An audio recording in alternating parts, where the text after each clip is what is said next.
Agosta SSK Sub Brief. All right, so the Agosta story begins in France. The year is 1977 in Cherbourg, France. It's on the northern side of France near the English Channel, where they begin construction of what will eventually be 4 Agosta 70s for the French Navy. They're commissioned between 1977 and 78. These are diesel submarines with a good ASW capability, a good torpedo set, and they're also for sale. So they start looking around for other countries that might be interested in the relatively, for the period, expensive French Agosta. But it's a very capable submarine. So, you know, you're kind of getting what you pay for when you deal with them. Well, one of the first countries to step up to the plate is South Africa. But because of the UN sanctions on South Africa for their apartheid and other behaviors, they were not allowed to purchase, and they did not purchase the 2 Agostas that they ordered. So now we have 6 Agostas, 4 in the French Navy, 2 looking for a new home. They're designed by DCNS Naval Group. Naval Group is the modern name of a DCNS contractor. And they are a private company, but the state of France owns 62%, or a controlling majority of this private company. And that's very common in France. That's how they operate over there. So that's not even that strange. But that will come to play a major role in an upcoming sale. So keep that in mind, that France owns a controlling share of Naval Group. All right, so we got 2 Agostas. What are we going to do with them? Well, let's talk about what the Agosta is. They can submerge at a speed of 20 knots. They have towed array capability. They don't all have towed arrays, but the ones that do have towed arrays can have the DSUV 62, which is a short stave tactical towed array. It's very short, about 300 feet long, which for towed arrays is pretty short. It has a passive cylinder sonar array and can shoot the L5 Mod 3 heavy torpedo or the F-17 Mod 2 heavy torpedo. The F-17 and the SM-39 EXOCET come a little bit later on in their life, whenever they get some midlife upgrades. And the MCC-23 mines. They can have that. They can have up to 11 mines and 9 torpedoes in the torpedo room, or any combination of those numbers. They have 1,500 tons total. It is 63 meters long and 6 meters abeam. So a relatively narrow submarine, cuts through the water pretty nicely like a knife, but 67 meters long is pretty standard for a diesel boat. Unrefueled range is 8,500 miles between refuelings, and she has a test depth estimate of 300 meters. Her crew is 41 before the upgrades. They can reduce that a little bit with automation and whatnot later on, but we're going to keep the number around 41. She has 2 diesel engines, 1 electric motor that turns 1 shaft that typically has 1 5-bladed screw at the end, and she has 4 53-centimeter torpedo tubes all in the bow. So a modern 70s, 80s, and 90s Cold War era diesel boat available for sale from France. All right, so here are the 4 that she built for the French Navy. You have S620 Agosta. You can see it there at the top of the picture. Looks like she's getting ready to be launched. You have 621 Beviziers. If I said that right, my French is not half as good as my Russian. 6222 La Preya. You can see it there transiting underway. And S623 Croissant, named after the fabulous breakfast sandwich made popular here in America. No, I'm just kidding. It's a croissant, which looks a lot like croissant to me. But there she is transiting on the surface there too. So 4 of these were made for France. And again, we have 2 that we're looking for a new home for. The S623 Croissant was sent over to Malaysia towards the end of her service life to become a training submarine for Malaysian crews. And, you know, that's also kind of a way a nation like France would begin operating or begin trading with a country like Malaysia and say, hey, you've been training on our submarines. Maybe you should, consider buying one as well. But they don't, and they just have the training one, which is now a museum in Malaysia. And you can see a picture of it here put up on its stows. You can see the towed array tube come down the port side of the ship and out onto the port stabilizer. You can see the rudder is aft of the static rudder there, and a 5-bladed screw with a vortex diffuser on the back. All right, so these two submarines that were supposed to go to South Africa but didn't ended up going to Pakistan in 1978. These are, again, standard diesel boats, nothing too fancy about them, 4 torpedo tubes. They're the Hashmat and the Hermat. They eventually end up over there. Pakistan receives these submarines in 1979, and they are deployed in the Arabian Sea to monitor the Indian Navy operating during the 1980s. Pakistan and India are neighbors in the Indian Ocean, and they don't necessarily get along with each other. There has been shots fired between the countries, and ships sunk, whether it's by mine or torpedoes or other means. So in the 80s, we have the Hashmat and the Hermat keeping an eye on the Indian Navy and operations in and around the Arabian Sea. So that's the fate of those two submarines. All right, so what can they shoot? Well, we've talked about the EXOCET and the F-17 Mod 2 heavy torpedo. So let's give you some data here on them. We're going to look specifically at the MM40 ship and ground launched variant of the EXOCET. It's operated by many different nations, but one of which is Pakistan.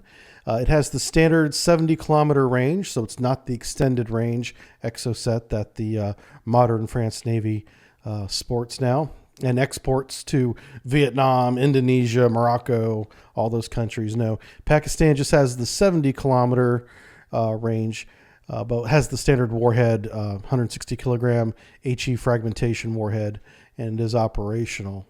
So they do have EXOCETs in their inventory at this time. It's an anti-ship cruise missile. You guys probably are aware of the EXOCET being used in the Falkland Island War, where it was used to sink one and damage another British destroyer or frigate, I think it might have been, during the Falkland Island Wars. But a little lesser known incident that's been kind of swept under the rug is the USS Stark incident during the Iran-Iraq War of the 1980s. An Iraqi fighter pilot with EXOCETs strung under his wing launched 2 of them at the USS Stark in the Persian Gulf, one of which struck and nearly sunk the Stark. The second one, I think, went through the hull the first one made or something, but luckily it didn't detonate and rip the ship apart.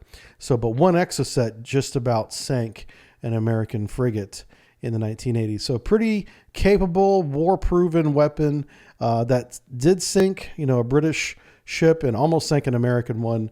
So very capable. And it's been sold all around the world, as you can see here, with the using countries being most second world Navy countries. Not any of the big players like China or Russia, because they have their own versions of the EXOCET. But people, whether it's South Korea, Kuwait, Morocco, all the South American countries, may buy this. Now, the F-17 heavyweight torpedo is a different animal altogether. She is wire guided, which has a great capability. Means you can steer the weapon. Max range of 18 kilometers, which is relatively short for a heavyweight torpedo.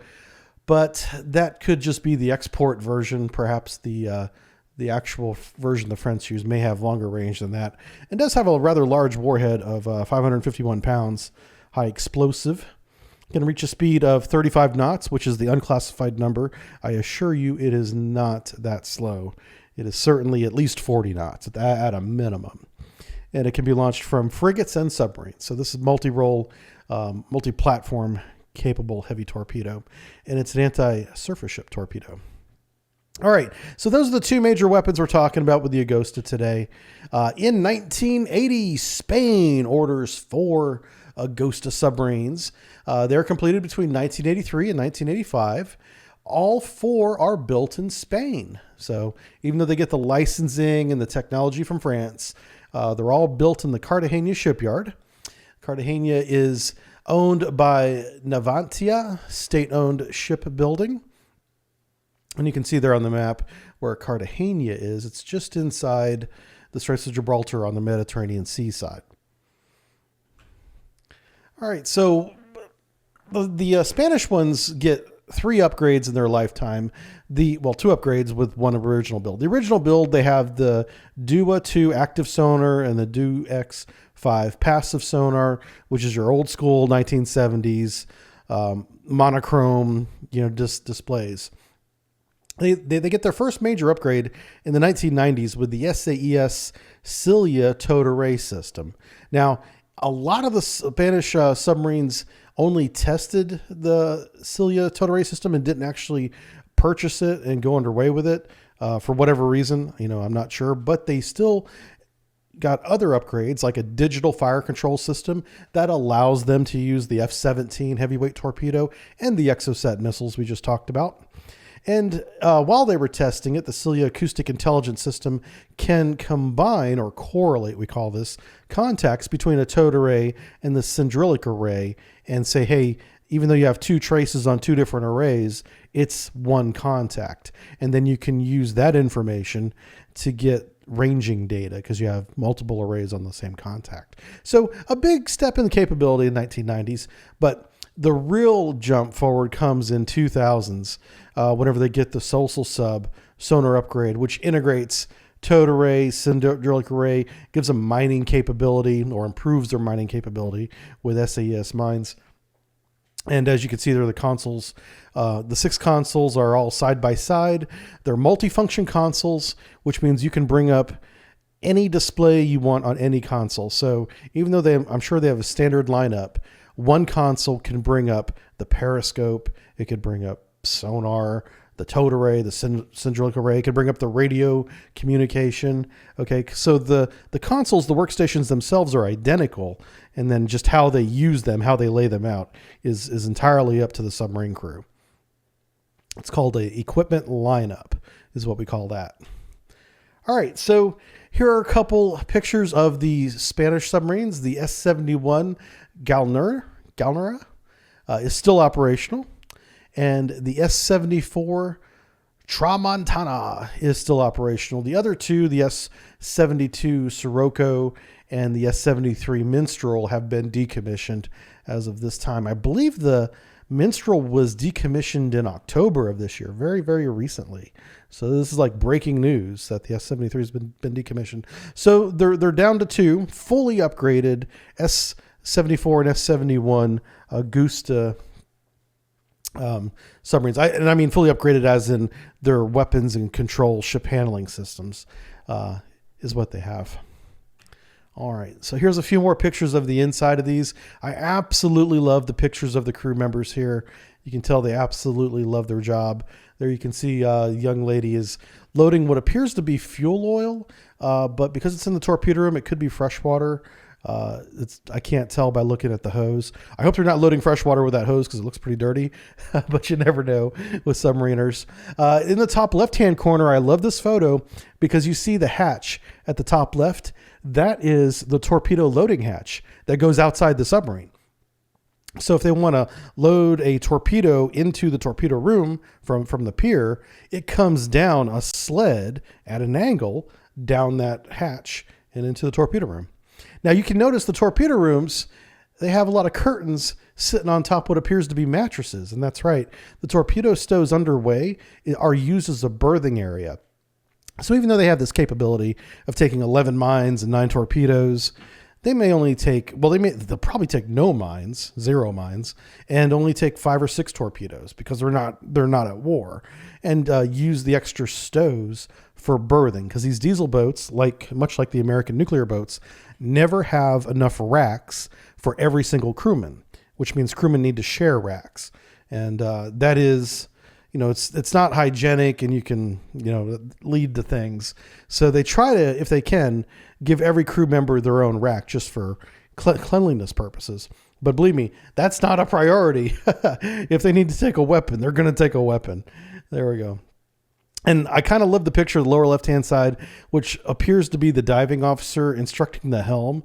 Obviously, they're not underway because none of the chairs or other chairs are manned.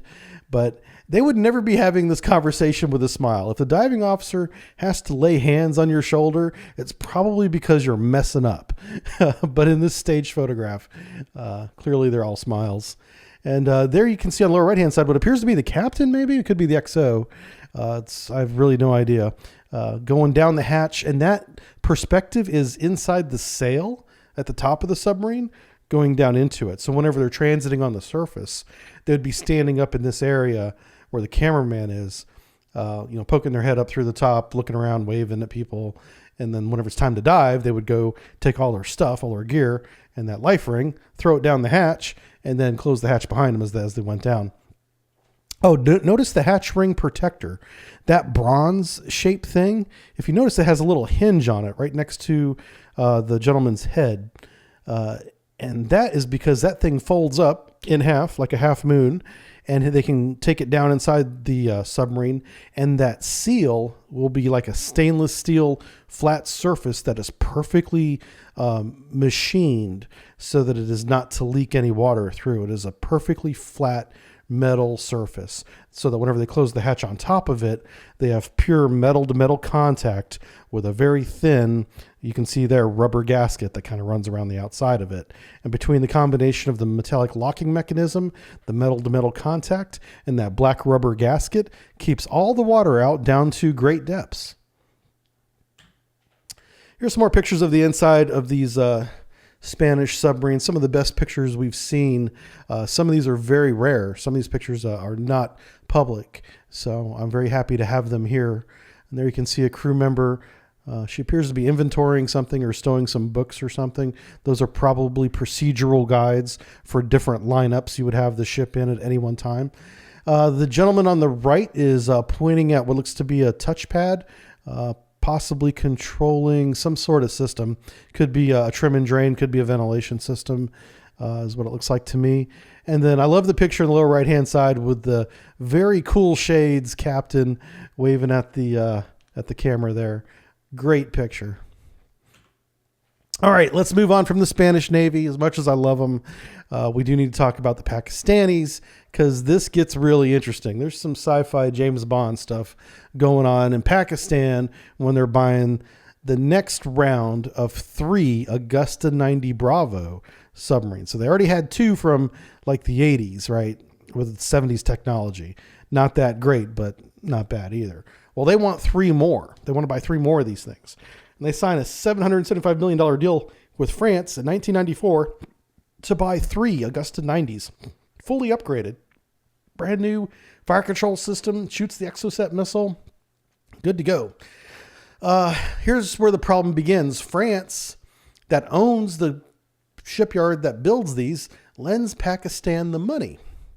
All right. Now, that's not unprecedented. Pakistan needs to take a loan. They just happen to be getting the loan from the same country that's building the submarine. It's kind of a win-win for France, because even though they're putting all the money up front, which is very expensive, they're going to collect interest on the loan and profit from the sale. So it's a win-win for France. That's their motivation for doing this. Okay, the Karachi shipyard will be upgraded. Some of that $775 million will go into upgrading the dry docks, the shipyard work shed, the docking basin for these new Agosta 90 Bravos. Karachi workers will be trained in modern craftsman techniques. This is called a transfer of technology. Transfer of technology isn't just about circuit cards and, fancy keyboards with lights.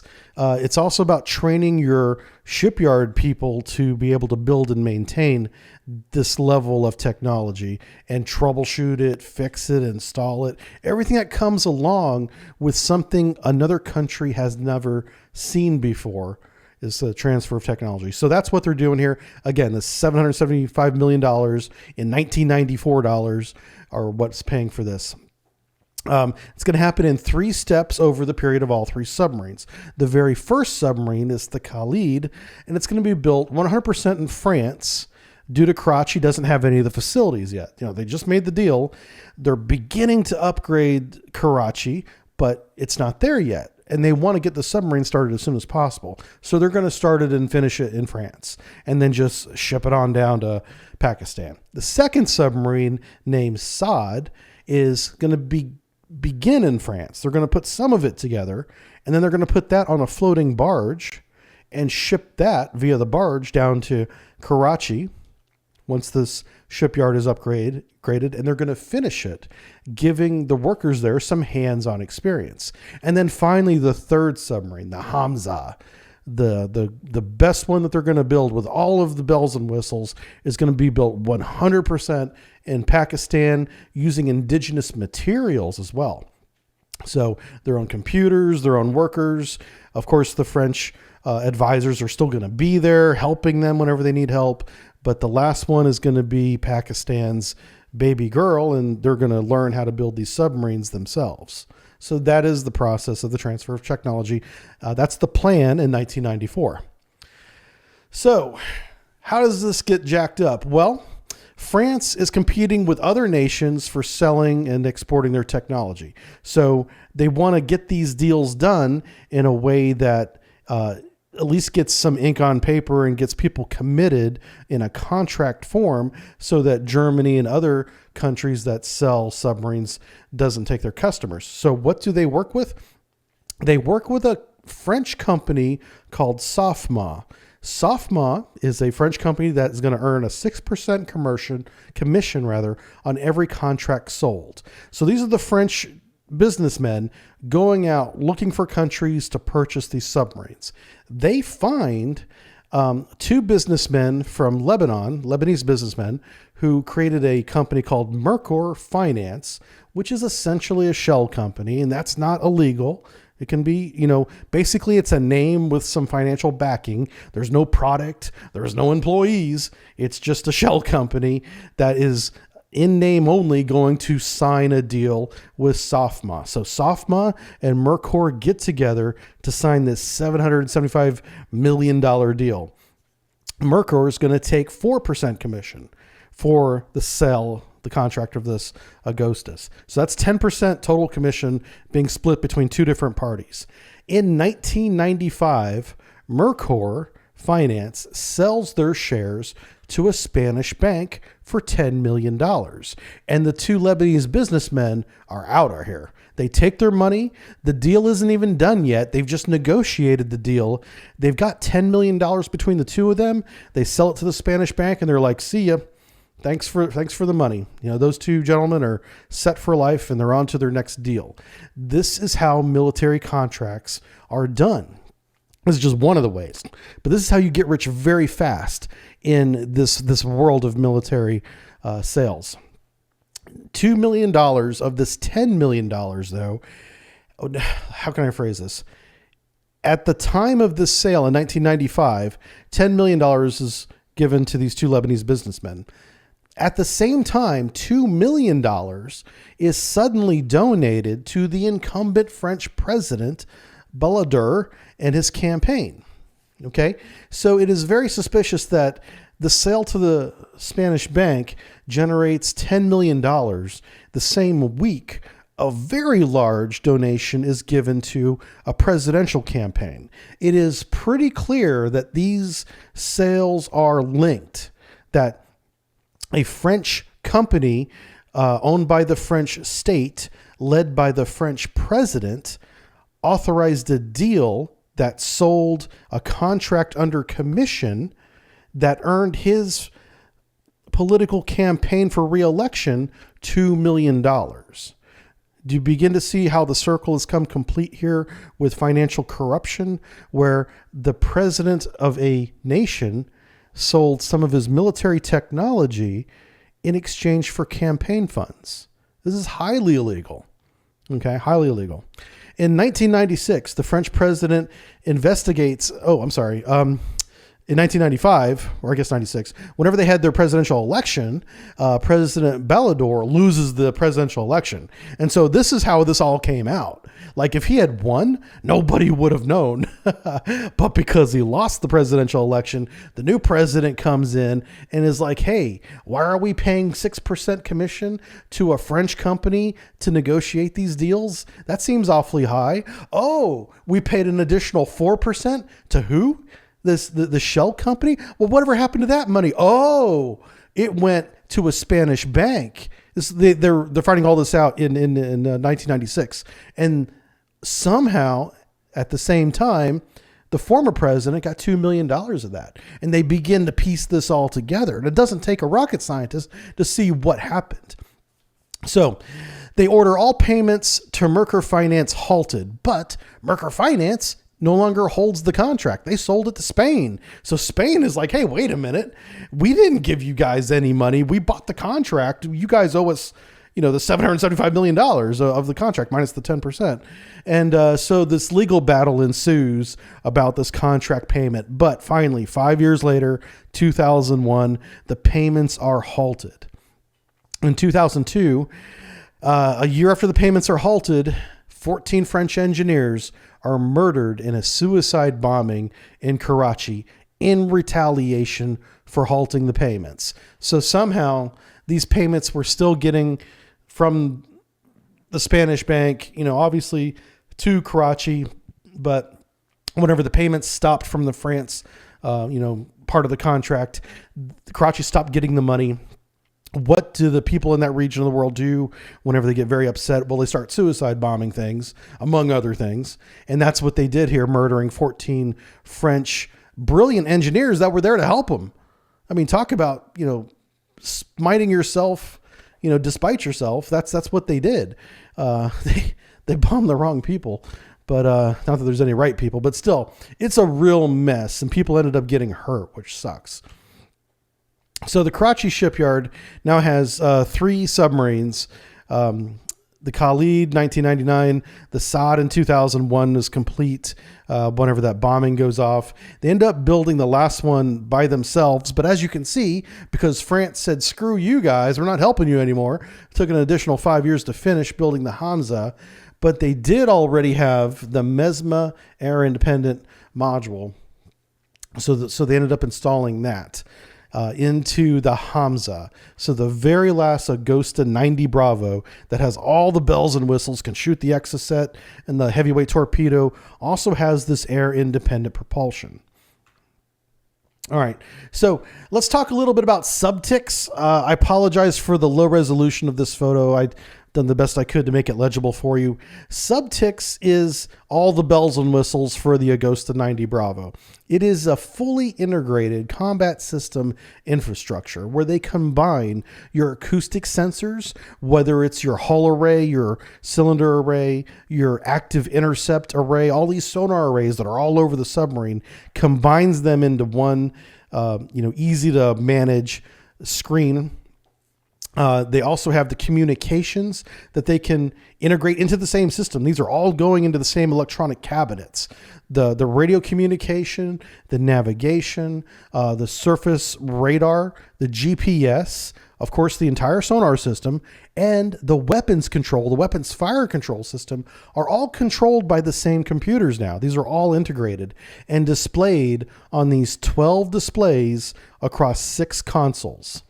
And the consoles themselves are identical. You can bring up any one of these displays on any one of the consoles. They're 100% interchangeable. But usually, you have one stack that's your sonar stack, and the other stack would be your radio stack, But you don't need to keep it that way. That's important. It's a lot of flexibility in this. They also have the improved countermeasures. They, of course, have the heavyweight torpedoes, the EXOCETs, and the mines as well. And there's a lot more surprises to come for the Pakistani Agostas. So let's take a quick look at the 3 that they have. They have the S-137 Khalid. That's the first one that they get. That's a standard diesel submarine. Okay. Can shoot the EXOCET missile, heavyweight torpedoes. It can launch mines, but it's not air independent. Okay. The S-138 is the Saad. It's the second diesel boat. identical to the Khalid. Now, the last one, the S-139 Hamza, has the MESMA installed, the air-independent drive. Now, the thing about the MESMA is that even though it is a completely sealed steam turbine engine that uses ethanol and bottled oxygen to do an internal combustion in a closed loop cycle, it only produces enough torque to push these submarines through the water at about 4 knots. You know, you might squeeze 5 knots out of it, but about 4 knots. It's very slow, but it's also keeps you from having to surface and recharge your batteries. So you're not going to be doing any torpedo evasion on the MESMA, is my point. You're not going to be running away from anything. But what you are going to be is you don't need to come up to the surface to snorkel. You don't need to reventilate the ship. You don't need to recharge batteries. You can stay submerged for up to a week at a time on the MESMA, just tooling around at 4 knots, sneaking around, collecting your intelligence, or maybe even putting yourself in a good position for an attack. The Hamza is the only one that can do this. It's the only one that's got the MESMA. That's the completely enclosed steam turbine. Here's a picture of it. Here's what it looks like. That's the drawing there on the right where you see the combustion chamber and the heat exchanger and that gas recirculation loop. That's what makes it closed loop right there. The steam generator to the heat exchanger to the turbine, that is the closed loop of the actual steam going around, so it doesn't need to have any more water added to it. And then the seawater comes in to the condenser to change the steam back to water again for it to go back into the heat exchanger and become steam again. And that's kind of the basic outlines of how this works. The limiting factor of the MESMA AIP obviously is its inefficiency. It doesn't make a lot of power, but it's limited to the amount of cryogenic oxygen or bottled oxygen you can bring with you. And it also uses up ethanol as a fuel source. It combines the oxygen and the ethanol in the combustion chamber to make heat, which makes steam, right? So you are limited as to how much ethanol you have, and you can usually bring more ethanol than you need. What takes up a lot of space is that cryogenic oxygen storage. You never have enough of that. That's what's going to run out first, is your oxygen. All right, so they've got these 3 submarines and they want to upgrade them. Well, France doesn't want anything to do with them. They killed 14 French engineers in 2001. They're done with Pakistan. Screw Pakistan. So Pakistan's looking around going, hey, who out there can help us upgrade these Agostas to 21st century technology? Well, Turkey steps up and says, hey, we'll be happy to do 2 of the submarines for $350 million. Are you interested in that? And they said, absolutely. So they're upgrading the submarines right now at the time of this recording, at least one of them, to an upgraded Agosta 2 or Agosta 90 Bravo, whatever the next naming convention is going to be. It's not even out of dry dock yet. But what it's going to have is the Babur submarine launch cruise missile. The Babur 3 is a cruise missile that was originally designed to be launched from a mobile platform like a truck, so it's land launch capable, but they built a ship and submarine launch version of this missile here that you can see there on the right-hand side. The thing that makes this diabolic or very capable, depending on what side you're looking at this from, is that the Babur 3 can carry a tactical nuclear warhead, which gives Pakistan second strike capability. As I said, Pakistan and India are rivals and they're neighbors and they don't like each other. And sometimes they shoot at each other a little bit. Well, India has had a ballistic missile submarine for a long time and has had first and second strike capability for a long time. Pakistan has had nuclear weapons forever, so they've had land-based, air-based tactical nuclear weapons as well. But now they have submarine tactical nuclear weapons, which ensures second strike capability in the event of a nuclear exchange between these 2 nations. So this is just, countering the balance of nuclear power between 2 nuclear powers in the region, Pakistan and India. The Havelsan ship's control system is being installed. This is from Turkey. This will include the CASIF geographic mapping system, which allows them very high resolution bottom mappings. They could potentially isolate or locate themselves based on bottom features with this geographic mapping system. The Aselsan's Zargana countermeasure is a brand new torpedo countermeasure. It's mounted outside the pressure hull, but inside the secondary hull there. You can see how it just fits just below topside, and they have a port launcher and a starboard launcher. It shoots decoys and jammers. So decoys and jammers are very similar, but they do completely different things. The decoy tries to attract the torpedo or seduce the torpedo towards it. The jammer simply tries to confuse the torpedo, so the torpedo doesn't know what it's looking at. It's like just looking around going, I don't see anything, or I have so many targets, I don't know which one to chase. And it just makes the torpedo act erratic if the jammer's doing its job. Yeah, sea trials are expected for 2021 for the upgraded Hamza. So this is interesting that they took their best Agosta 90B, the one that has the MESMA drive, sent it to Turkey where it's at now to get these upgrades, making it even better. And it's going to be doing sea trials next year, 2021. All right, so here's some details I wanted to share with you about the Babur at a glance. Again, subsonic cruise missile. It is ground launched. That's the original form of this, but this version, this brand new Babur 3, is submarine and ship launch capable. It's very similar to the Tomahawk. What's the range? Let me just double check the range here. Looks like they don't have, the range is not public. Oh, there it is, 700 kilometers. Yeah, so it's like a Tomahawk 1. It's basically a 1990s Tomahawk. You know, it's not the fancy one we have now, but it's way back then. And it can have a conventional warhead, sure. But if they're launching this, it's probably going to have that tactical nuke of 10 to 35 kilotons. It can also dispense submunitions, which are those little minelets.